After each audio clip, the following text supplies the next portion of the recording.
होने के नाते और साथ ही साथ भील प्रदेश की बहू होने के नाते मेरा ये अधिकार बनता है कि अपने समुदाय के लिए जो भी अधिकार हो और जो भी आदिवासियों पर अत्याचार हो उसके लिए बोलना मेरा अधिकार बनता है।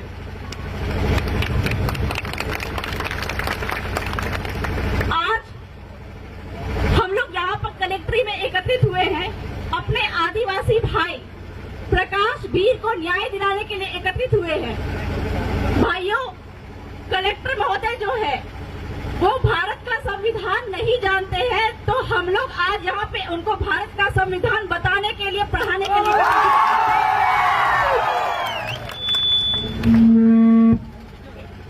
वह भारत का संविधान नहीं जानते।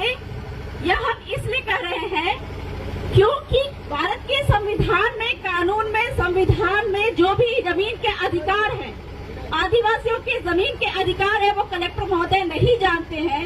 इसलिए भू माफियाओं के साथ मिलकर हमारे भीलों की जमीन वो छीन रहे हैं और आज हम उनको यह अधिकार और कानून बताने के बावजूद भी आने वाले दिन में आदिवासियों पर, हमारे भीलों पर यह अत्याचार बढ़ता ही जाए तो हम उनको माननीय सुप्रीम कोर्ट में भी घसीटने से पीछे नहीं हटेंगे। इसके पहले भी हमने माननीय सुप्रीम कोर्ट में कई सारे पिटीशन दायर किए जहां पे कलेक्टर महोदय को खड़ा होना पड़ा है।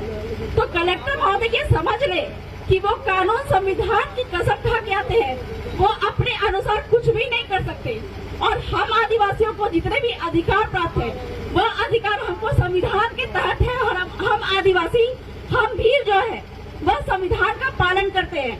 अगर नहीं कर रहे होते तो आज हमारे समुदाय में एक जो प्रथा है मत्था मड़ा की, ठीक है, मत्था मड़ा का मतलब होता है सर के बदले सर। तो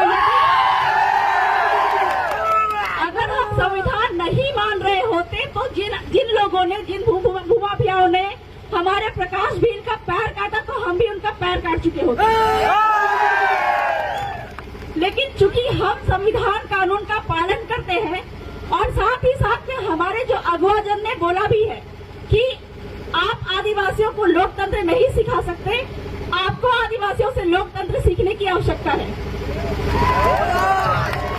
यही कारण है कि इतनी बड़ी जनसंख्या होने के कारण, इतनी बड़ी भीड़ होने के बावजूद भी यहाँ पे एक भी तरह का आदिवासियों के बीच में एक भी हथियार नहीं है, वो लोकतांत्रिक तरीके से बैठे हुए हैं। मैडम, पुलिस वाले लालू नहीं दिए आगे। तो कलेक्टर महोदय के समक्ष हम कुछ और मुद्दे भी रखने वाले, जिसके लिए हम यहाँ पे एकत्रित हुए हैं। दूसरा महत्वपूर्ण मुद्दा यह है कि जो आपका जो नगर निगम के नाम पे आदिवासियों की भूमि जो लगातार लूटी जा रही है, अगर कलेक्टर महोदय संविधान जानते हैं तो आर्टिकल 243(j)(c) के माध्यम से वो यह बताए कि नगर निगम यहाँ पे किस तरह से लीगल है। नगर निगम यहाँ पे इलीगल है तो आदिवासियों की जमीन किसी भी तरीके से लूटना बंद करे। दूसरा महत्वपूर्ण मुद्दा यह है कि हम आज तक कानून, संविधान का पालन करते आए हैं और किसी भी तरह से हमारे भीलों की जमीन अगर लूटी जाती है तो आदिवासियों की ग्राम सभा की अनुमति आवश्यक होनी चाहिए। ये हम उनको सिखा देना चाहते हैं। ये मैं नहीं कह रही हूँ, ये जो है आपके जो राज्य सरकार की जो लिखित रिपोर्ट कर रही है, वहाँ से जयपुर से आया हुआ लेटर कह रहा है, ठीक है। तीसरा महत्वपूर्ण मुद्दा यह है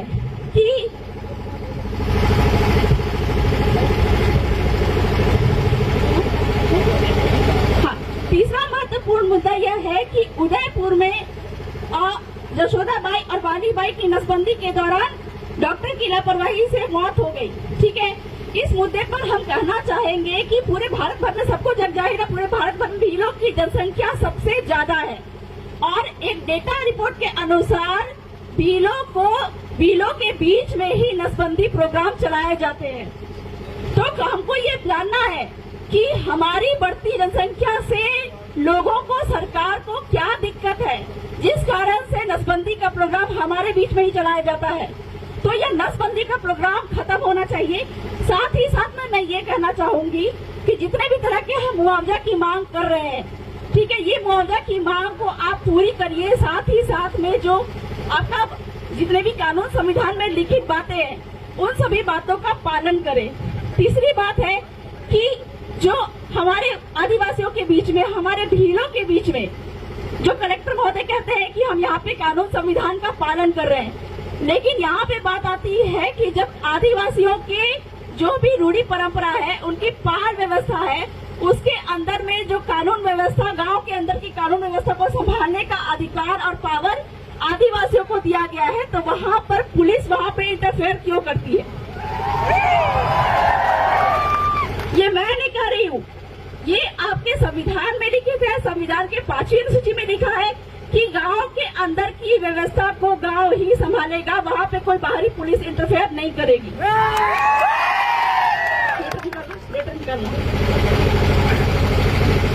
ये मेरे पास में लिखित लेटर आया हुआ है।